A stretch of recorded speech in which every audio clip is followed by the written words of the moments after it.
Mga Kawikaan, ika-4 na kabanata. Dinggin ninyo, mga anak ko, ang turo ng Ama, at makinig kayo upang matuto ng kaunawaan. Sapagkat bibigyan ko kayo ng mabuting aral, huwag ninyong bayaan ang aking kautusan. Sapagkat ako'y anak sa aking ama, malumanay at bugtong sa paningin ng aking ina. At tinuruan niya ako at nagsabi sa akin, pigilan ng iyong puso ang aking mga salita. Ingatan mo ang aking mga utos at mabuhay ka. Magtamo ka ng karunungan, magtamo ka ng kaunawaan. Huwag mong kalimutan, ni humiwalay man sa mga salita ng aking bibig. Huwag mo siyang pabayaan at iingatan kanya. Ibigin mo siya at iingatan kanya. Karunungan ay pinakapangulong bagay, kaya't kunin mo ang karunungan.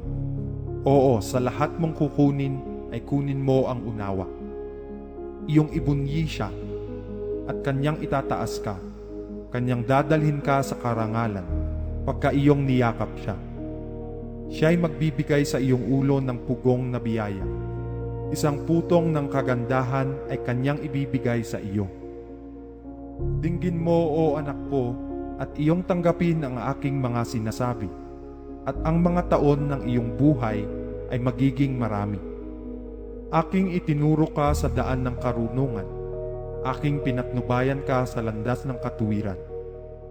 Pagka ikaw ay yumayaon, hindi magigipit ang iyong mga hakbang, at kung ikaw ay tumatakbo, hindi ka matitisok. Hawakan mong mahigpit ang turo, huwag mong bitawan. Iyong ingatan sapagkat siya'y iyong buhay. Huwag kang pumasok sa landas ng masama at huwag kang lumakad ng lakad ng mga masasamang tao. Ilagan mo, huwag mong daanan. Likuan mo at magpatuloy ka. Sapagkat hindi sila nangatutulog, malibang sila'y nakagawa ng kasamaan, at ang kanilang tulog ay napapawi, malibang sila'y makapagpabuwal. Sapagkat sila'y nagsisikain ng tinapay ng kasamaan at nagsisiinom ng alak ng karahasan. Ngunit ang landas ng matuwid ay parang maliyab na liwanag, na sumisilang ng higit at higit sa sakdal na araw. Ang lakad ng masama ay parang kadiliman. Hindi nila nalalaman kung ano ang kanilang kinatitisuran. Anak ko, makinig ka sa aking mga salita. Ikiling mo ang iyong pakinig sa aking mga sabi. Huwag mga hiwalay sa iyong mga mata. Ingatan mo sa kaibuturan ng iyong puso.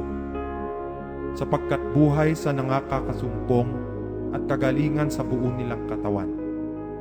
Ingatan mo ang iyong puso ng buong sikap, sapagkat dinadaluyan ng buhay. Ihiwalay mo sa iyo ang masamang bibig, at ang mga suwail na labi ay ilayo mo sa iyo.